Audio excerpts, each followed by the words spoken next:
한동훈 국민의힘 총괄선대위원장이 의료계와 정부 간의 갈등 중재에 나섰습니다. 또 서울 한강벨트를 찾아 표심의 지지를 호소했습니다. 더불어민주당은 여당이 의료 대란을 막기 위해 중재에 나선 것에 대해 총선용 기획이라고 비판했습니다. 이재명 상임 공동선대위원장은 부울경 메가시티 재추진을 약속했습니다. 유럽을 순방 중인 김진표 의장이 베어벨바스 독일 하원 의장을 만나 양국이 미래 산업과 글로벌 수소 경제를 함께 선도해 나가자고 뜻을 모았습니다. 22대 총선에서 가장 주목받는 선거구와 지역 민심을 분석해보는 총선 핫플. 이번 총선의 최대 승부처로 꼽히는 한강, 낙동강, 반도체 벨트의 대표적인 핵심 격전지를 골라 현재 판세를 분석하고 남은 기간 승패를 가릴 변수와 민심의 추이를 전망해보겠습니다.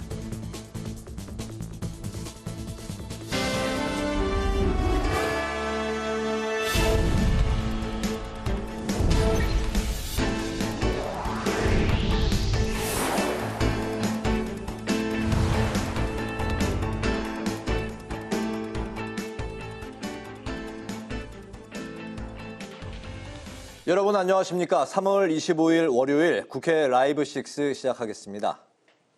제22대 국회의원 선거가 16일 앞으로 다가오면서 여야가 표심 공략에 속도를 내고 있습니다. 한동훈 국민의힘 총괄선대위원장은 여의도 출근길 인사에 나섰고 격전지인 한강벨트 지역을 찾아 지지를 호소했습니다. 의료 대란 중재에 나선 한동훈 위원장은 해결에 시간이 필요하다고 밝혔습니다. 국민의힘 소식 천지원 기자가 보도합니다. 서울 여의도역에서 출근길 인사에 나선 한동훈 국민의힘 총괄선대위원장. 박용찬 영등포 을 후보와 함께 시민들의 고개를 숙이며 지지를 호소합니다.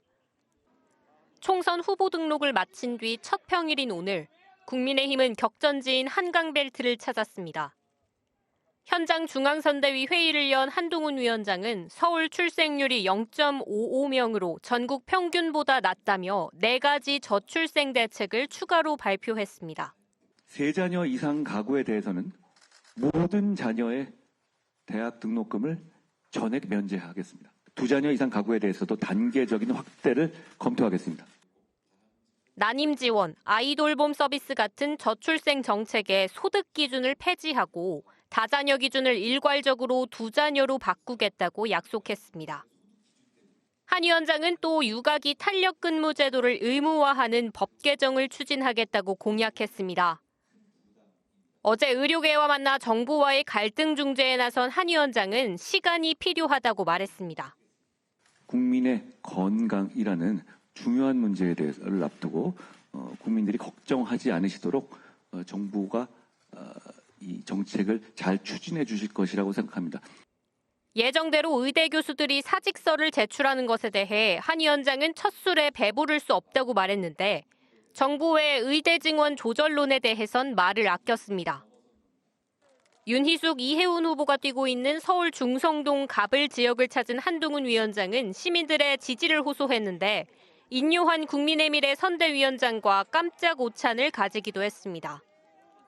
이어서 한 위원장은 강동 지역을 찾아 전주해 이재영 후보의 지원 유세에 힘을 보탰습니다. 국회 방송 천지원입니다. 더불어민주당은 여당이 의료 대란을 막기 위해 중재에 나선 걸 두고 총선용 기획이라고 비판했습니다. 낙동강 벨트를 찾은 이재명 대표는 정권 심판론을 강조하며 지지를 호소했습니다. 김동희 기자입니다. 의대 정원 확대 논란으로 의료 공백 사태가 이어진 가운데 더불어민주당은 여당이 갈등 중재에 나선 걸 두고 예상된 총선 기획이라고 지적했습니다. 정부 여당이 의료 공공성을 높이는 것보다 정치적 목적으로 의대 정원 문제를 활용했다고 주장했습니다. 의사단체도 최대 700명 증원을 수용하겠다고 밝힌 만큼 정부가 대화를 통해 합리적 규모를 제시했어야 하는데 애초에 현실적으로 불가능한 수준인 2,000명 증원을 밀어붙였던 겁니다. 국민 여론몰이를 통해서 의사단체 때리기에만 집중하다가 이제는 의료 공백이 너무 장기화되니까 도리어 정권 지지율이 떨어지거든요. 그러니까 총선에 불리할 것 같으니까 이제서야 발 빼는 모습을 하는 것은 경남에서 현장 선대위를 연 민주당은 부울경 메가시티를 다시 추진하고 경남의 성장 동력을 마련하겠다고 강조했습니다. 또 집권 여당이 메가시티 서울만 주장하며 수도권 쏠림 현상을 오히려 부추기고 있다고 주장했습니다.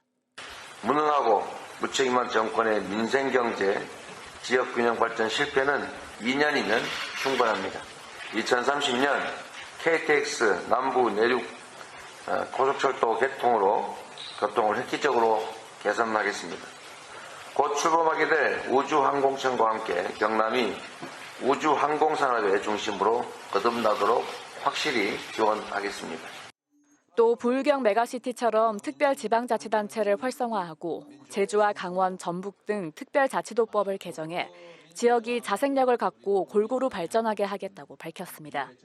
이재명 대표는 윤석열 대통령의 대파 한단 875원 발언을 다시 한번 거론하며 국민의 삶에 무관심한 정권은 심판받게 된다고 지적했습니다. 국회 방송 김동희입니다. 녹색정의당이 주 4일 근로제와 자동 육아 휴직제 등 저출생 대책 5대 공약을 발표했습니다. 새로운 미래는 의대 정원 확대 문제와 관련해 의료 대타협위원회 구성을 촉구했습니다. 한규미 기자가 전합니다. 녹색정의당이 저출생 5대 공약을 발표하며 최대 20년간 청년 공공임대주택 제공과 주 4일 근로제, 자동 육아휴직제 등을 제시했습니다. 심상정 공동선대위원장은 자산격차와 소득격차, 돌봄격차 등을 해결하겠다고 강조했습니다. 아동수당을 18세까지 지급하고 아동 청소년 병원비 연간 100만 원 상한제를 우선 실시해서 아이 키우는 부담을 덜어드리겠습니다. 녹색정의당은 정부의 의대 정원 확대에 대해서는 500명을 5개 지역공공의대와 국립의전원, 산업의대 정원으로 포함시킬 것을 요구했습니다. 개혁신당은 총선 슬로건을 우리의 내일이 두렵지 않도록 당당하게 맞서겠습니다로 정하고 윤 정부에 강력하게 대응하겠다는 의미를 담았다고 설명했습니다. 새로운 미래는 정부와 여당이 의대 정원을 놓고 대화 의지를 밝힌 데 대해 긍정적으로 평가했습니다. 새로운 미래는 의료대 타협위원회 구성을 통한 해결책 마련에 함께 노력하겠다고 강조했습니다. 국회 방송 한규미입니다.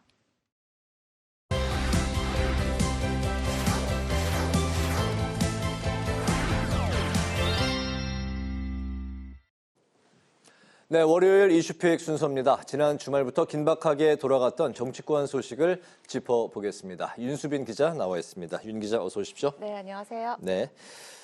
여당 소식부터 이제 살펴보도록 하죠. 어제 국민의힘 한동훈 비대위원장이 의료계와 이제 만났는데 총선을 앞두고 여당의 비대위원장이 직접 나서면서 정부와 의료계가 새로운 국면을 이제 맞게 된 것 같아요. 네, 그렇습니다. 한동훈 비대위원장이 어제 전국의대교수협의회 회장단과 비공개 간담회를 가졌습니다. 네. 좀 갑작스러운 만남이라고 볼 수 있는데요. 어제 만남을 가진 시점을 보면 당장 오늘부터는 전국의대 교수들의 집단 사직서 제출이 예고됐고 내일부터는 의료 현장을 이탈한 전공의들의 면허 정지 처분이 예고된 상황입니다. 네. 정부와 의료계는 강대강 대치를 보이면서 평행선을 달리고 있는데요. 이에 한동훈 위원장이 책임 있는 정치인으로서 필요한 역할을 하겠다며 중재 역할에 나선 걸로 보입니다. 한 위원장의 면담 후에 대통령실도 즉각 반응을 보였습니다. 대통령실의 공지문을 살펴보면 두 가지가 핵심인데요. 전공의 처분에 대한 유연화, 그리고 한덕수 국무총리를 중심으로 한 의료계와의 건설적 협의체 가동 지시입니다. 먼저 전공의들의 행정처분을 유연화한다는 건 처벌을 아예 없던 일로 한다는 건 아니지만 정부가 다소 열린 태도를 보이면서 속도 조절에 들어갔다고 볼 수 있습니다. 따라서 총리실은 이르면 이번 주 내로 협의체를 구성하고 의료계의 참여를 촉구할 계획이라고 밝혔습니다. 네, 앞으로 정부와 의료계가 극적인 타결을 할 수 있을지가 이제 관건이 되겠네요. 네, 그렇습니다. 하지만 양쪽 모두 이제 굽힐 수 없는 문제가 의대 증원 2,000명 규모인데요. 네. 정부가 매년 2,000명의 의대 정원을 늘리기로 한 것과 관련해 의료계 반발은 여전한 상황입니다. 의대별 증원 배분까지 완료된 상황에서 2,000명 규모에 대한 조정은 없다는 게 정부 측 입장인데요. 어제 한 위원장과의 만남 이후 오늘 오전에 전국의대교수협의회 입학처에서 입장문을 냈는데 입학 정원 확대와 정원 배정의 철회를 촉구했고 교수들의 사직과 진료 시간 축소는 예정대로 진행된다고 밝혔습니다. 즉 정부의 철회 의사가 있다면 대화하겠다는 강경한 입장입니다. 한 위원장이 중재자로 나서면서 대화의 장은 열렸지만 양측의 일관된 입장이 팽팽히 맞서는 가운데 앞으로 어떤 협상이 이어질지 주목됩니다. 네, 현재 그 지역별, 대학별 증원 수를 정한 상황이고 이걸 이제 취소할 수 없기 때문에 양쪽 간의 극적인 타결이 이루어질 수 있을지 좀 지켜봐야 되는 그런 상황이군요. 어쨌든 한동훈 위원장이 그동안 다소 거리를 뒀던 그 의료 공백 문제를 직접 공론화하고 나선 데에는 그만한 이유가 있겠죠. 네, 그렇습니다. 바로 총선을 앞두고 이제 정부와 의료계 간 갈등이 분명 여당에게는 좀 불리하게 작용할 거라고 본 겁니다. 앞서 지난 주말 한동훈 위원장은 특별한 일정 없이 재점검의 시간을 갖기도 했는데요. 지난 토요일 하루 동안 숙고에 들어갔던 한 위원장은 당장 어제 선대위 회의에서 다양한 민생 메시지를 내놨습니다. 금융투자소득세, 금투세 폐지해서 개인 투자자들의 힘이 되겠다고 밝혔고 여기에 더해서 의대 증원 갈등 조정에 나서는 모습을 보이면서 본격적인 민생 정책과 현안 해결에 집중하고 있습니다.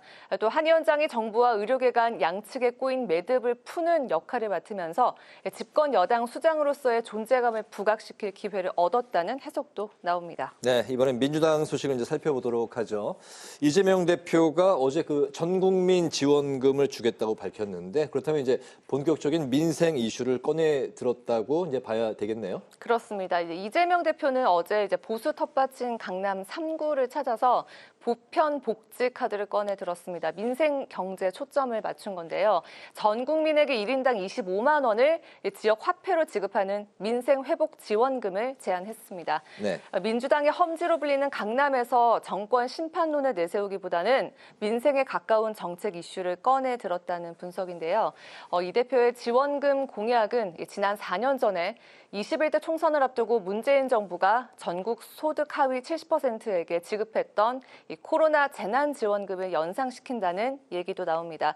앞서 윤석열 대통령을 겨냥해서 대파 한 단의 가격을 거론하며 현재 고물가 상황을 비판하기도 했죠. 경제 문제를 집중 거론하면서 정권 심판론을 부각시켜 중도층의 지지를 끌어내겠다는 전략으로 보입니다. 네, 총선 후보 등록이 끝났는데 민주당에서는 갭투기 의혹이 있는 이영선 후보 공천을 취소했어요. 네, 민주당에서는 이제 한석을 포기할 만큼 정말 악재를 끊어낼 수밖에 없었는데요. 부동산 문제가 이제 가장 컸다고 볼 수 있습니다. 네. 이영선 후보는 갭투기 의혹과 이제 재산 허위 신고 논란으로 공천 취소 조치가 이루어졌습니다. 총선을 앞두고 부동산 이슈에 민감한 유권자들을 굳이 자극할 이유가 없다는 건데요. 이영선 후보가 매입한 부동산이 38억 원인데 여기에 대출만 37억 원입니다. 따라서 대출을 받아서 부동산에 매입해서 보증금으로 재투자하는 갭투기 의혹이 나왔고 선관위와 민주당이 소유하고 있는 부동산을 다르게 신고한 것도 들통이 난 겁니다. 민주당에게는 세종갑이 굉장히 아쉬울 수밖에 없는데요. 지난 21대 총선에서 56.5% 득표율로 이겼던 우세 지역이기도 합니다. 이영선 후보의 낙마로 세종갑 선거는 국민의힘 유재화 후보와 새로운 미래 김종민 후보 간의 맞대결이 됐습니다. 네, 김종민 후보가 이제 얼마 전까지만 해도 민주당 소속이었는데 어쨌든 그 민주당 후보가 낙마한 상황에서 민주당 지지표가 어디로 흡수될지 지켜봐야 되겠네요. 요즘 선거 열기가 참 치열한데 민주당에서는 특별히 언행에 조심해라 이런 공문이 내려졌다고요? 네, 그렇습니다. 최근 이제 상승세로 돌아선 당 지지율을 유지하기 위해서 설화로 인한 리스크 관리 안간힘을 쓰고 있습니다. 논란을 키울 수 있는 말실수가 가장 큰 변수가 될 수 있다는 건데요. 민주당 선대위는 총선 후보자들에게 총선 낙관론에 대한 경고 등을 담은 언행 유의사항 특별 지침이라는 공문을 발송했다고 합니다. 얼마 전 이 대표가 이제 경기 북부를 분도를 하겠다는 국민의힘 공약에 대해서 강원 서도로 전락할 수 있다는 발언을 해서 논란을 빚은 바 있죠. 강원도 비하 발언이라는 비판에 대해 표현이 과했다며 급히 진화에 나서기도 했습니다. 당대표를 비롯해서 후보들 모두 막말과 실언 같은 발언에 최대한 신경을 쓰는 모습입니다. 네, 이제 16일 남았는데 한마디 한마디 모두 신경을 진짜 많이 써야 되겠죠. 오늘 이슈픽 윤수빈 기자와 함께했습니다. 수고 많았습니다. 고맙습니다.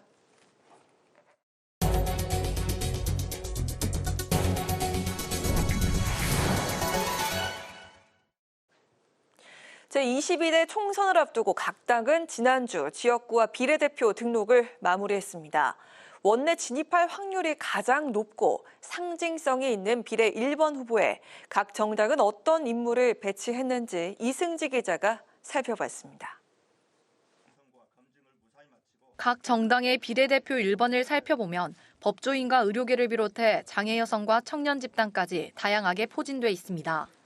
국민의힘의 위성정당 국민의미래는 1번에 최보윤 변호사를 배정했습니다. 당은 장애인과 사회적 약자 권익 보호에 앞장서겠다며 장애를 가진 여성 최보윤 변호사를 뽑은 이유를 설명했습니다. 최 변호사는 그동안 장애인들의 권리 구제와 인권 신장에 기여했습니다. 야권 비례정당 더불어민주연합도 시민사회가 추천한 여성 시각장애인 서미화 전 국가인권위원을 1번에 배치했습니다. 더불어민주연합은 여성 장애인 인권 문제를 해결하고 복지 성장 목표에 맞는 현장 활동 전문성을 지닌 인사를 공천했다고 설명했습니다. 서 후보는 한국여성장애인연합, 한국장애인 자립생활센터 협의회, 장애우 권익문제연구소 등에서 장애인들의 인권을 위해 노력했습니다. 거대 양당은 장애가 있는 여성 후보들을 공천한 공통점이 있어 제22대 국회에서 사회적 약자와 여성에 대한 새로운 법안 발의가 기대됩니다.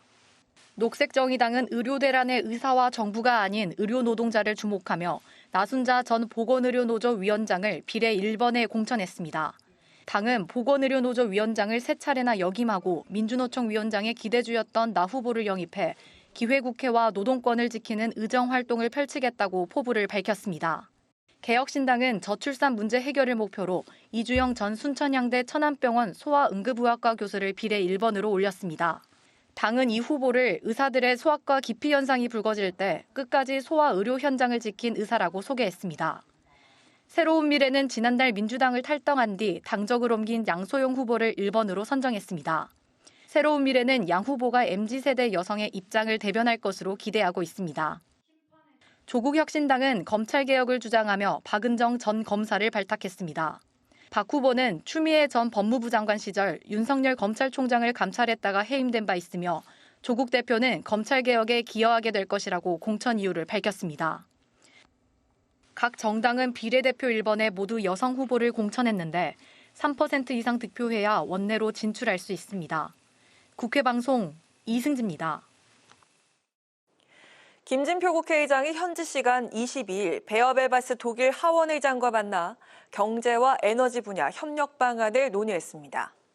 김 의장은 양국이 미래 산업과 글로벌 수소 경제를 함께 선도하길 바란다고 밝혔습니다.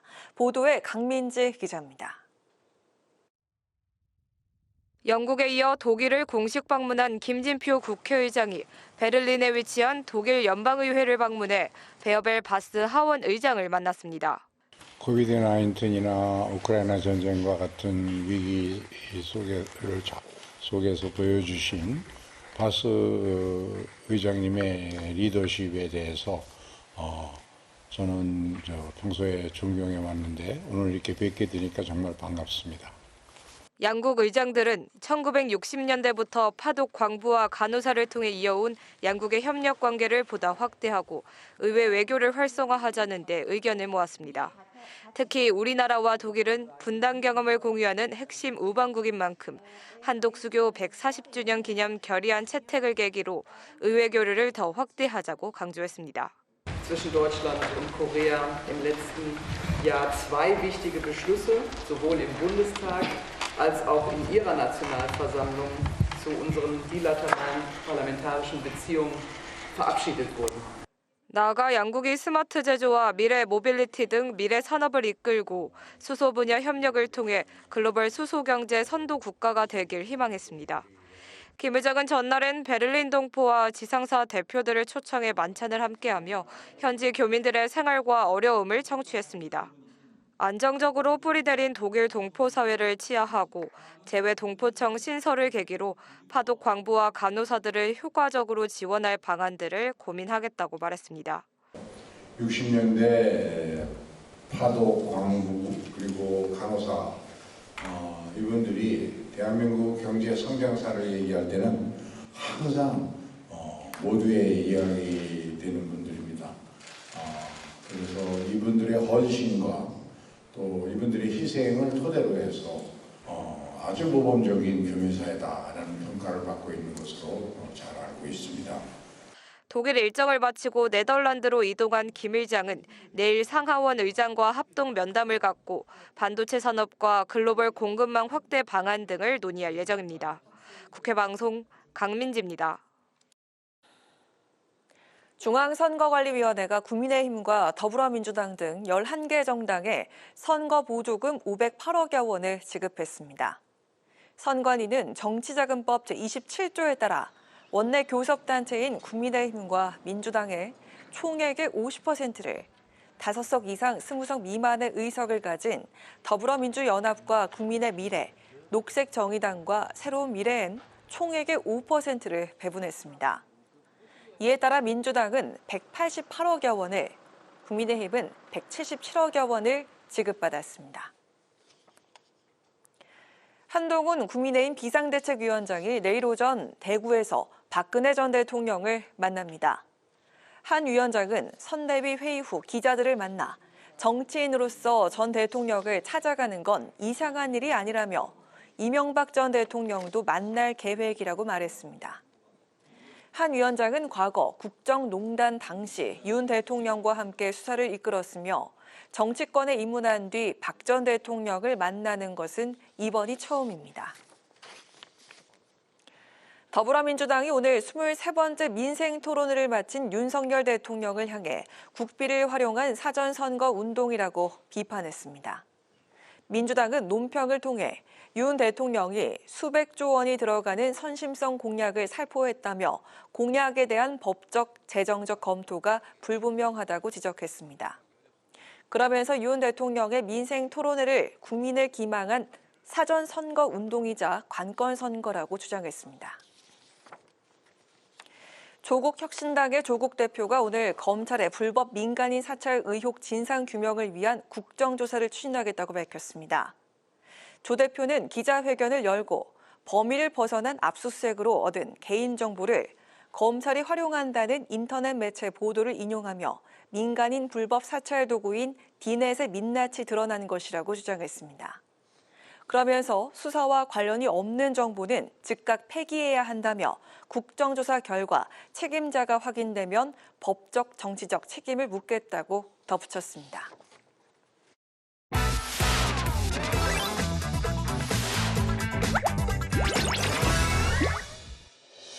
3월 25일 강아랑이 전해주는 정치권의 뜨거운 말말말 강아랑의 정치랑입니다. 자, 오늘 첫 번째 주제는 선거법 위반 공방입니다. 여야가 공직선거법 위반 여부를 놓고 양당 대표를 고발하고 나섰습니다. 국민의힘 중앙선거대책위원회는 이재명 더불어민주당 대표를 고발하겠다고 밝혔습니다. 문제가 된 건 이 발언 때문인데요. 지난 23일 서승만 후보의 유세 현장에 이 대표가 참석을 했었습니다. 이 자리에서 이 대표가 비례대표 위성정당인 더불어민주연합 후보를 지지하는 발언을 하고 또 언론 기자회견 형식으로 선거 유세에 마이크를 사용했다는 겁니다. 이는 공직선거법 제88조에 위반된다는 건데요. 자, 공직선거법 제88조를 보겠습니다. 선거 후보자는 다른 정당의 후보를 위한 선거 운동을 할 수 없게 돼 있습니다.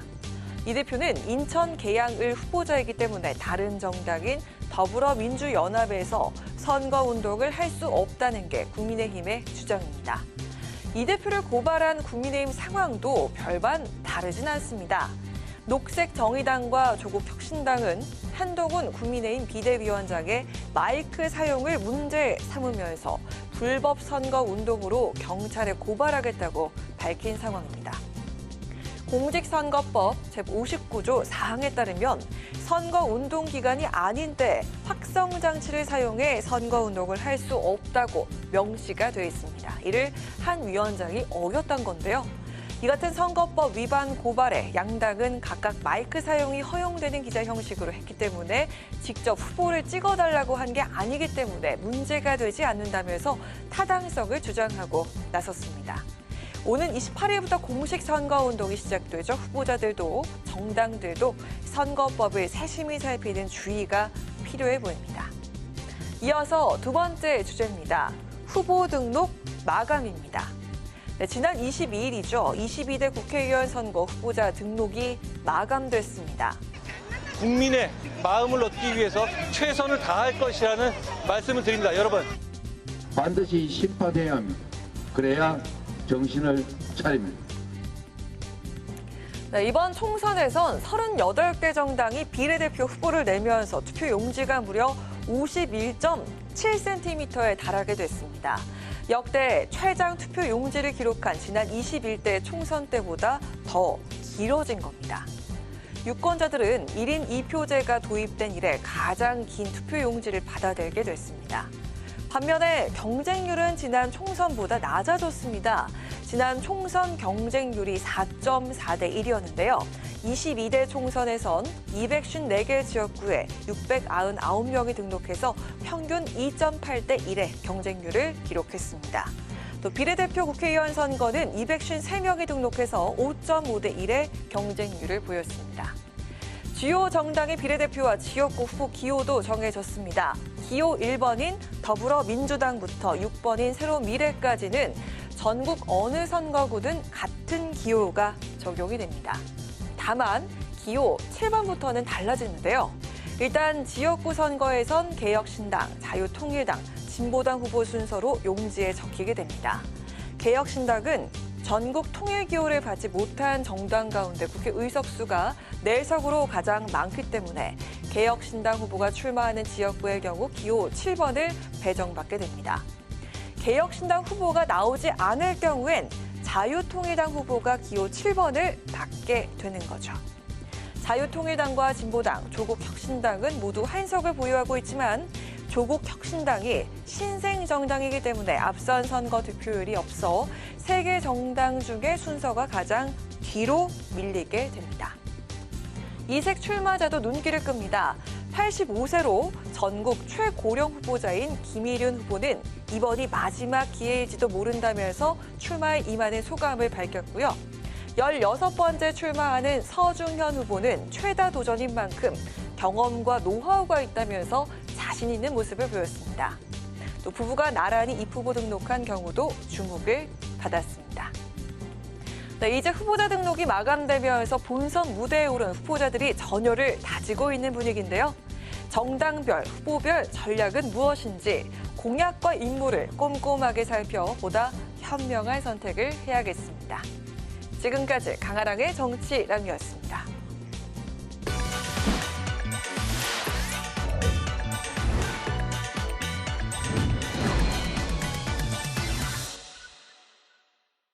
네, 다가오는 22대 총선의 지역별 민심과 주목받는 핵심 선거구를 날카롭게 분석해보는 총선 핫풀.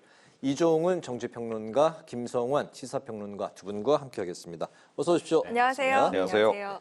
네, 저희가 지금까지 전국의 핫풀 중에 핫풀을 또 봤는데 그 중에서도 또 핫풀을 오늘 정리해 보도록 하겠습니다.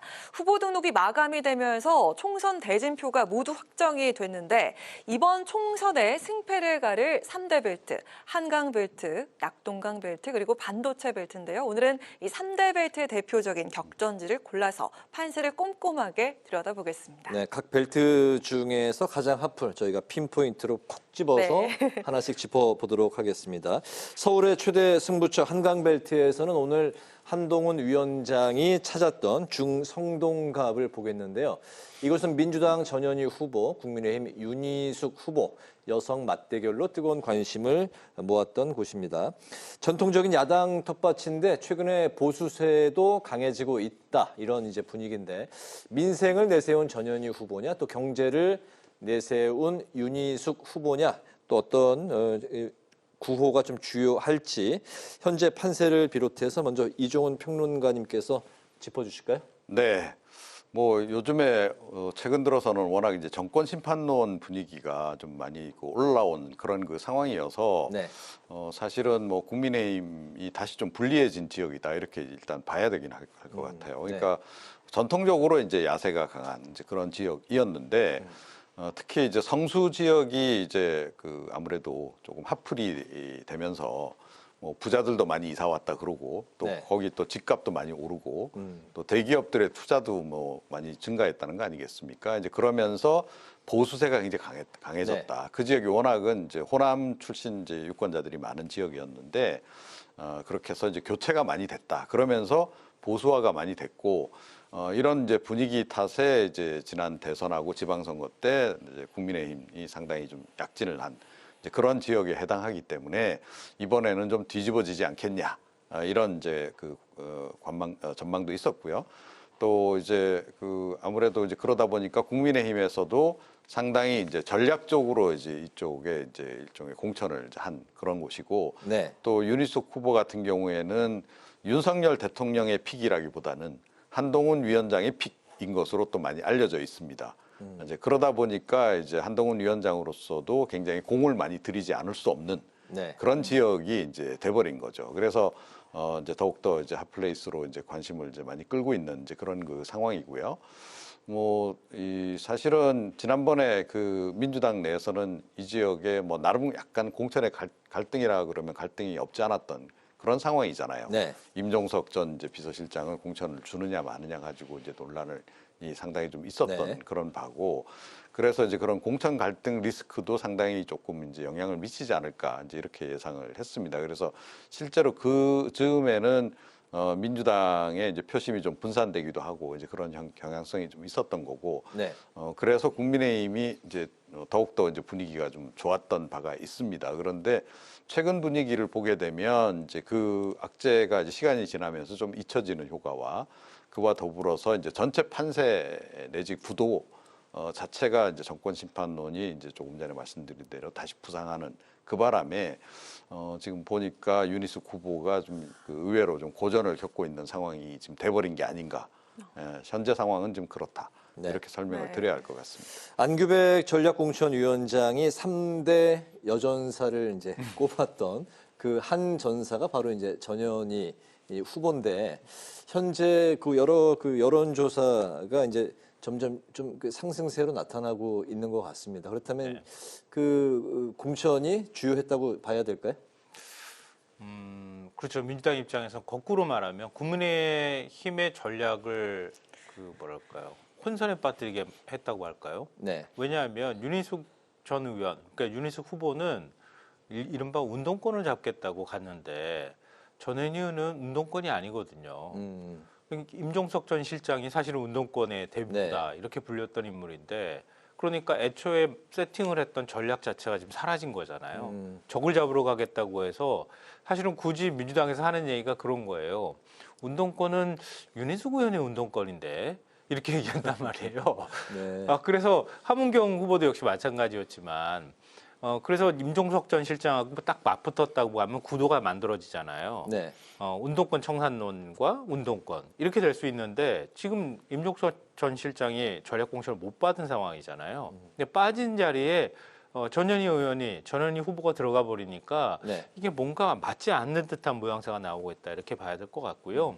그리고 3대 여전사라고 얘기했는데 그건 이미 폐기한 것 같아요. 그 프레임은. 네. 그러니까 그거는 지금 그 전체적으로 같이 서울 안에서 3명의 후보를 딱 놓고 예를 들면 동작에 뭐 나경원 후보하고 같이 붙이는 누군가를 세운다던가 이렇게 쓰면 그게 먹히는 건데 네. 아마 그 논리는 민주당에서 이미 아마 폐기한 논리인 것 같아요. 네. 그래서 전현희 전 의원 같은 경우에는 차라리 여성 대 여성의 그 대결로 만들고 대신에 국민의힘의 전략을 부수는 방식으로 민주당이 공천을 하는 이런 선택을 했기 때문에 네. 유권자 입장에서는 다른 기준을 세웠을 것이다 이렇게 봐야 될 것 같고요. 그리고 이제 한 3주 전에 조사했던 거하고 지금하고 비교했을 때 아무래도 국민의힘 판세가 좀 불리해지는 쪽으로 자꾸 가고 있잖아요. 네. 근데 이 얘기는 결국은 정권 심판론이 작동할 수밖에 없는 상황이 돼버렸다. 네. 그런 면에서는 윤희숙 후보가 이미 그 부친의 부동산 투기 의혹 문제 때문에 의원직을 한번 이제 본인 스스로가 사퇴를 한 적이 있었잖아요. 네. 근데 그게 일정하게 발목을 잡는 측면도 있는 것 같고요. 네. 그리고 거기에 전현희 후보가 정권 심판론을 내세우기 시작하면서 이게 좀 지역 구민들한테 먹히고 있는 건 아닐까 이렇게 보입니다. 지금 세 가지 여론조사가 결과가 이제 화면에 떴는데 네. 먼저 하단에 있었던 게 39대 39, 11일부터 14일에 있었고요. 그리고 이제 여론조사 기관이 이제 다 다르긴 한데 어쨌든 이제 최근으로 오면서 전현희 후보의 지지율이 상승세를 보이고 있다. 네. 뭐 이렇게 지금 이 정도 격차면은 오차범위 밖으로 지금 벌어진 거거든요. 오차범위 바깥으로까지 예. 나온 그렇죠. 여론조사 마지막 조사 결과도 있다. 예, 네. KBS에서 마지막으로 조사한 거 지금 네. 저희가 최근 것까지 이렇게 시기별로 구분해 가지고 하는데요. 물론 이제 한 여론조사 기관의 추이를 쭉 같이 살펴봐야지 정확하게 알 그렇죠. 수는 있겠지만, 네. 근데 일단은 여러 여론조사 결과를 볼 때 점점점 격차가 벌어지는 모습은 보이고 있는 거잖아요. 네. 근데 그런 면에서는 뭔가 표심이 바뀌어가고 있는 것이다. 이 정도는 추정을 우리가 해볼 수 있을 것 같아요. 아직까지 이제 뭐 16일 남았기 때문에 그렇죠. 또 그게 뭐 나머지 지지율이 어떻게 2주 또 동안에 바뀔지는 굉장히 끝까지 여론은 가봐야겠죠. 또 출렁거릴 수 있기 때문에 우리가 네. 단정하기는 어렵지만 현재로서 저희가 봤을 때는 그렇다 이렇게 말씀을 드리는 겁니다. 알겠습니다. 네. 자, 그리고 총선에 있어서 진짜 핫플은 낙동강 벨트에 있다라는 그런 이야기들이 있는데 언론은 그 양산을을 피말리는 초접전, 초박빙, 혈투라고 표현을 하고 있습니다. 바로 양산을로 가보도록 하겠습니다. 민주당의 김두관 후보와 국민의힘의 김태호 후보. 이 두 사람 다 정치적인 이력이나 공약이 비슷하고 호감도도 박빙입니다. 그래서인지 여론조사 결과도 오차범위 내에서 엎치락 뒤치락하고 있는데 남은 기간 동안에 초접전의 이 승패를 가를 만한 결정적인 요인 어떤 게 있을까요? 근데 사실 이건 지역 구민들 입장에서 그 지역에 바짝 붙어가지고 지역 민심을 살펴보지 않으면 네. 이렇다 저렇다 저희가 얘기하는 거는 좀 되게 뜬구름 잡는 얘기가 될 것 같아서 네. 좀 조심스럽긴 한데요. 최근에 양산에 계신 분한테 제가 전화를 받았어요. 그러니까 실제 이 판을 잘 아는 분이기도 네. 하고 그러기 때문에 말씀을 전하면 원래는 민주당한테 상당히 불리했다고 얘기를 했어요. 그러니까 왜냐하면 이제 그 지역에서 여론조사를 하거나 이럴 때에도 민주당 지지도가 안 나왔거든요. 현역 의원임에도 불구하고요. 예. 네. 그리고 지금 낙동강 벨트 자체도 민주당이 이거 이러다가 한두 석밖에 못 건지는 거 아니야라고 할 정도로 민주당 지지세가 별로 요즘에는 최근까지는 안 잡혔단 말이에요. 네. 그래서 양산 같은 경우에도 이번에는 조금 지지 않겠느냐 이제 이런 얘기들이 지역 내에서 많이 나왔다 그래요. 네. 근데 처음에는 좀 벌어지는 것 같더니 지금 거의 초접전까지 딱 붙어 있거든요. 여론조사 네. 결과가. 근데 이거는 그 최근에 뭐 이종섭 전 국방부 장관을 호주 대사에 임명하거나 그리고 또 여당 대표격인 비대위원장하고 대통령하고 갈등하는 모양새가 나온다던가 이럴 때 여론이 크게 출렁이는 현상이 나타났거든요. 네. 근데 그게 일정하게 PK 지역에도 영향을 미친 측면이 있다. 저는 그렇게 분석을 하고 싶어요. 이제 그러면서 그러니까 두 후보는 사실 우열을 가릴 수 없을 정도로 경상도 지역에서는 인지도가 굉장히 높은 후보에 속하잖아요. 네. 한 사람은 한때 이거는 아마 기억하시는 분들이 많이 계실지 모르겠지만 대통령감이다 이런 얘기가 나왔던 적도 있었어요. 김태호 후보 말씀인가요? 아니요. 김두관 후보 같은 김두관 후보? 경우에요. 네. 군수 출신의 대통령 후보가 나오는 거다. 뭐 이런 이제 기대감까지 모았었는데 지금은 이제 그 기대감은 사라지긴 했지만 이제 그럴 정도로 지역 사회 내에서는 굉장히 인지도가 높고요. 네. 김태호 후보 같은 경우에는 뭐 도지사를 지내기도 했었고 총리 그렇죠. 물망에도 올라서 총리가 되지는 못했지만 네. 그 정도까지 사실은 지역 사회에서는 인지도가 높기 때문에 뭐 인지도 싸움을 가지고 두 후보의 우열을 가리기는 쉽지 않을 것 같아요. 네. 그리고 두 후보에 대해서 또 다른 뭐 비호감이나 이런 거 가지고 평가하기는 좀 어려울 것 같고요. 지역 구도, 지역의 전반적인 밑바탕에 깔려 있는 바닥 민심이 어느 정도냐 이게 제일 큰 영향을 미치는 거 아닌가 싶어요. 그런 면에서 제가 전반적인 구도 자체는 조금 이전하고는 다르게 원래는 국민의힘이 상당히 유리한 구도를 가지고 있다가 지금은 거의 비슷한 수준까지 올라와 있는 것 아닌가 이렇게 말씀을 드린 겁니다. 네, 우리 이종훈 평론가님 어떻게 생각하십니까? 요즘에 이제 국민의힘 이제 당내외에서 이런 탄식이 나온다는 거 아니에요? 어떤 거요? PK 너마저. 너무하죠. 예, 그러니까 사실은 한 달 전만 해도 상당히 국민의힘 지지세가 굉장히 좀 많이 올라서고 하면서 분위기가 굉장히 좋았던 거죠. 그래서 거의 이제 붉은색으로 가나보다. 예, 부산까지 포함해서 이제 그랬었는데 점점 파란색이 올라오면서 지금 여기 이제 배경색도 이제 보라색이 이제 있습니다만. 저희 뉴스 예. 스튜디오요? 그러니까 붉은색에서 점점 이렇게 이제 푸른색으로 이제 이렇게 바뀌어가고 있는 지금은 약간 보라색인데 붉은색이 조금 더 그러니까 그 푸른색이 조금 더 많은 보라색. 저희는 뭐 백을 바꾼 지는 수년 알고 있습니다. 의도는 없습니다. 여기는 굉장히 이제 그 중립을 지향하니까 네. 이제 보라색을 일부러 택하신 것 같아요. 그래서 색깔이 좀 그렇게 지금 막 그 빠른 속도로 지금 바뀌어가고 있다. 그래서 사실은 국민의힘 쪽에서도 굉장히 좀 긴장감이 많이 고조되고 있는 그런 그 국면인데요. 그럼에도 불구하고 상당히 여기 좀 엎치락뒤치락 여론조사 결과를 보게 되면 어떤 경우 어떤 여론조사는 김두관 후보가 이기는 거로 나오고 어떤 조사는 김태우 후보가 이기는 거로 나오고 여전히 좀 이제 그러고 있는 상황이다. 그래서 여기서는 뭐 어찌됐건 그 지금 남은 기간 동안에 이 개인적인 역량이 이제 어떤 쪽이 더 많이 발휘하느냐에 따라서도 상당히 이게 판세가 지금 아직까지 바뀔 여지가 좀 남아 있는 그런 곳이 아닌가 이렇게 생각을 합니다. 네. 근데 이게 굉장히 중요한 지역이에요.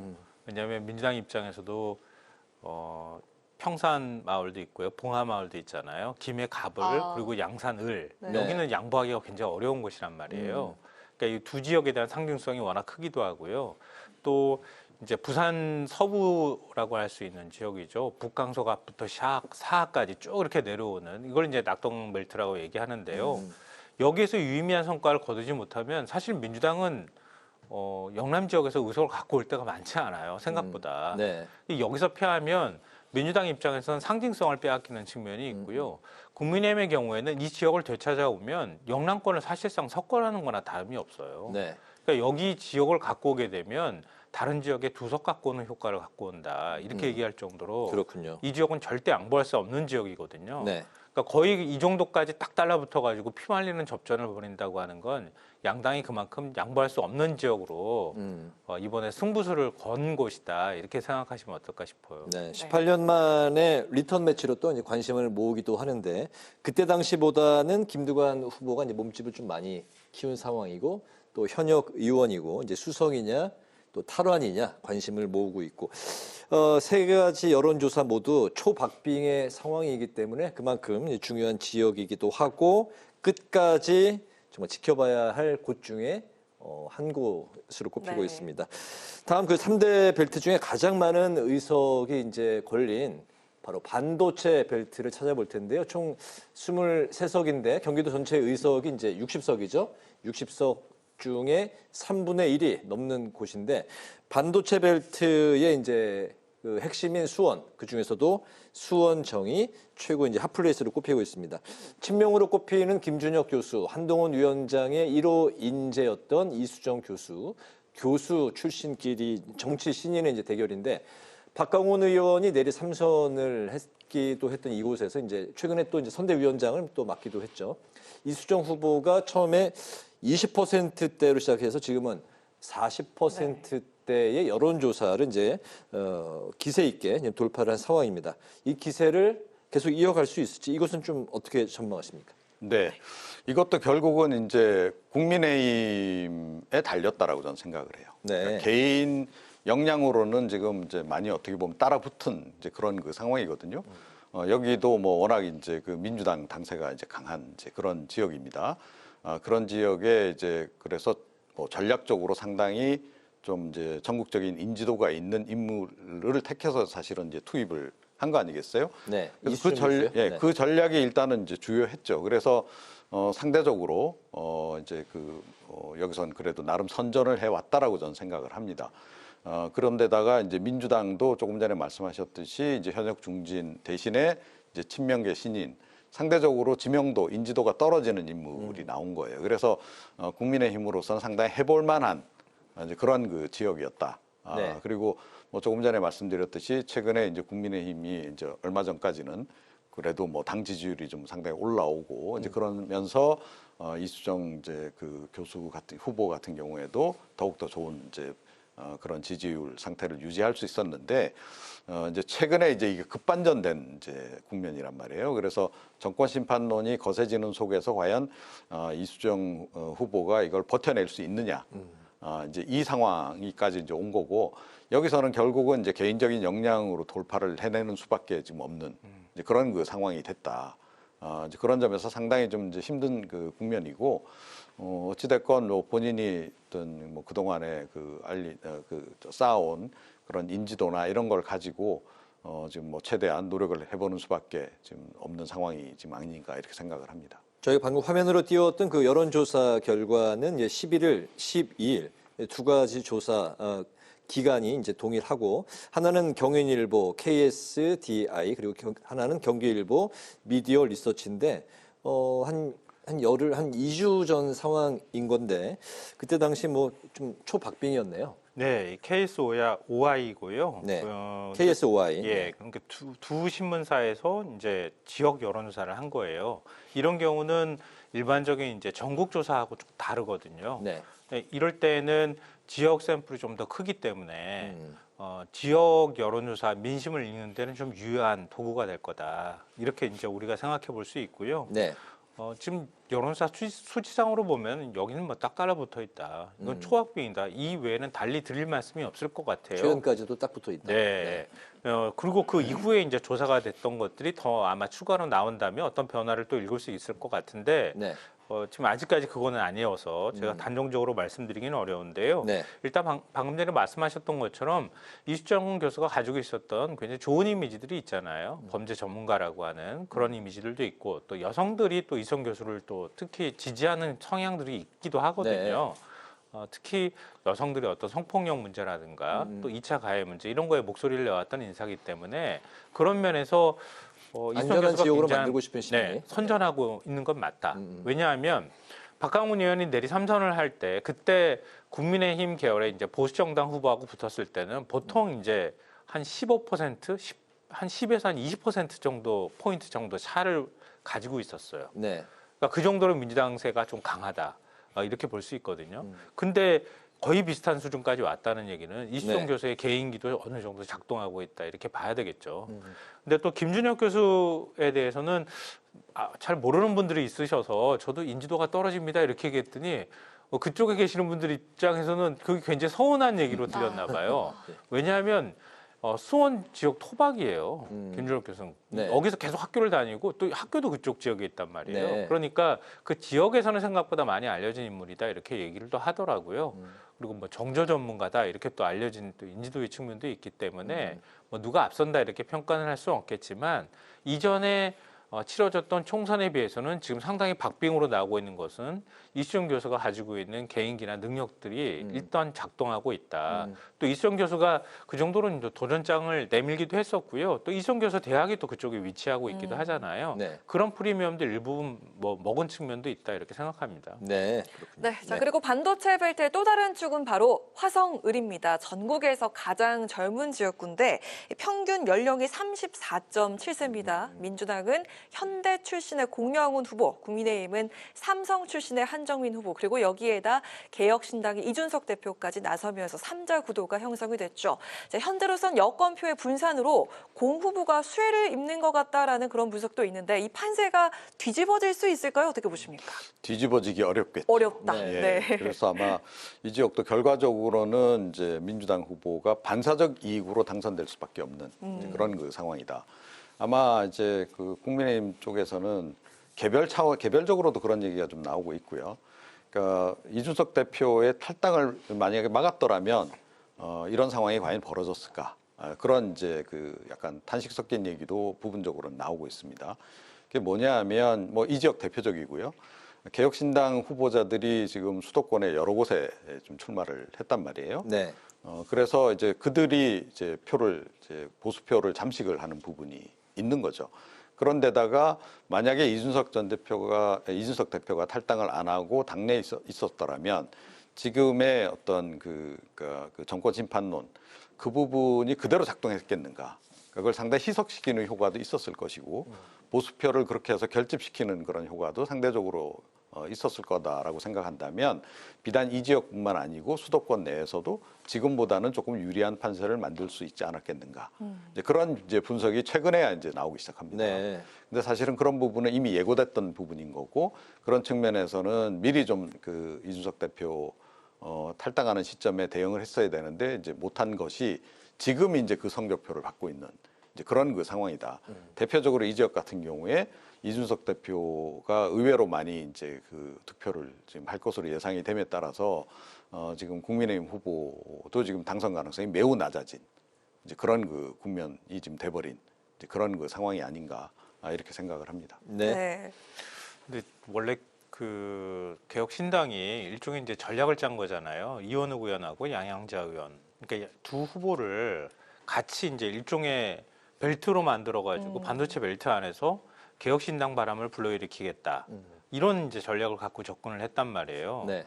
근데 양양자 후보가 지금 개혁신당에서 탈당하겠다고 얘기할 정도로 당내 비례대표 공천 문제로 갈등을 겪었잖아요. 네. 근데 그러니까 원래 계획이나 짰던 그 어떤 구도 자체가 깨져버리는 효과들도 있고요.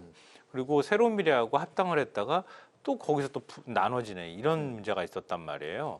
그러니까 자기의 어떤 정체성을 가지고 당에서 지원해 주거나 아니면 당의 전략을 가지고 이 지역을 접근하는 방식은 이미 할 수가 없는 상황이 된 거예요. 그러면 진짜 개인기로 지금 뛰고 있는 상황이라는 거예요. 네.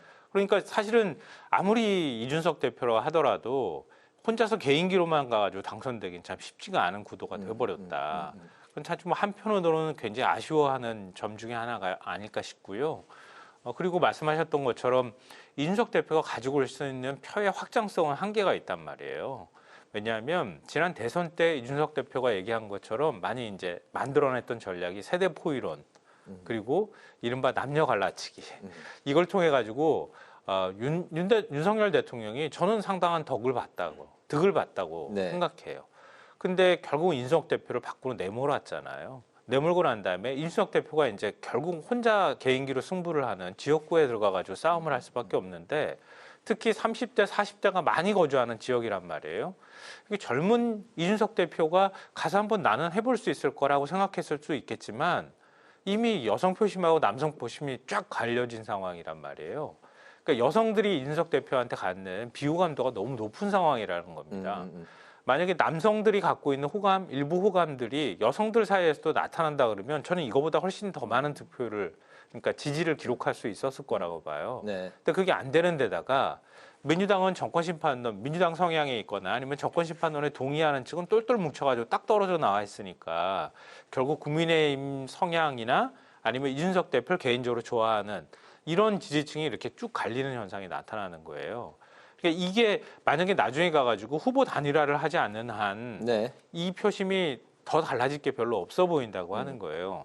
이준석 대표 입장에서는 특히 국민의힘 후보도 마찬가지겠지만 굉장히 고전할 수밖에 없는 그런 구도가 만들어졌다.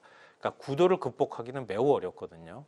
그러니까 그런 판세에서 이준석 대표가 살아 돌아오기는 참 쉽지는 않겠다 이런 생각이 듭니다. 젊은 여성층의 표를 이제 앞으로 이제 더 얻기가 쉽지 않은 상황이기 때문에 그쪽 여성들의 표심은 제가 뭐 옆에서 봐도 그렇고 실제로 나오는 표심도 그렇지만 확고한 쪽에 좀 가까운 거. 그렇다면 이준석 대표가 이제 혹시나 이번 이제 총선에서 이제 원내 진입에 또다시 실패를 하게 된다면 향후 이준석 대표의 이제 앞으로의 정치 활동 뭐 이번에 안 되면 어려울 것이다. 김종인 전 뭐 위원장께서 이제 수차례 말씀하셨는데 미래가 좀 어떻게 될까요? 좀 이 부분은 좀 간단히 좀 들어볼까요? 김종인 위원장의 얘기가 맞을 가능성이 굉장히 높아요. 그러니까 다시 그렇다고 해서 지금 당대표까지 지냈는데 물론 이전에도 마찬가지긴 했지만 다시 와서 정치 평론하기도 쉽지 않을 거다. 그러니까 젊은 정치인으로서 크게 승부를 걸고 이번에 나왔던 건데 여기서 유의미한 효과를 거두지 못할 경우에는 아마 또 도전하기 쉽지 않을 것 같다라는 생각이 들고요. 저는 그래서 오히려 개인적으로 아무리 미미한 지지를 얻더라도 TK 쪽으로 나갔어야지 맞다라는 생각은 지금도 뭐 변함이 없습니다. 네, 이정훈 평론가님. 네, 글쎄요. 이 총선 끝나고 나서 혹시 저가 개인적으로 만날 일이 있으면 당분간 정치는 잊어라라는 얘기를 해주고 싶어요. 사실은 이제 뭐 이번에 총선에 좋은 결과 없으면 아마 대표직도 내려놔야 될 텐데 뭐 정계 은퇴도 고려해야 된다라고 저는 생각하고 그 상태에서 제가 굳이 뭐 다른 뭔가를 추천해 준다면 사업으로 나가서 차라리 사업으로 성공한 다음에 지명도를 다시 획득해서 들어오시라 그런 조언을 뭐 드리지 않을까 이렇게 생각합니다. 네, 일단 뭐 그 이준석 대표가 지금 저희 방송을 보고 있다면 두 분의 이제 사견임을 전제로 말씀을 드렸다는 걸 말씀을 드리고요. 또 앞으로 이제 16일 남았기 때문에 끝까지 이제 저희도 같이 지켜보도록 하겠습니다.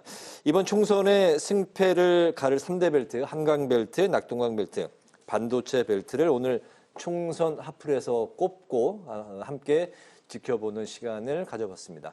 지금까지 이종훈 정치평론가, 김성환 시사평론가 두 분과 함께했습니다. 말씀 잘 들었습니다. 고맙습니다. 오늘 국회 라이브 6 여기까지입니다. 시청해주신 여러분 고맙습니다.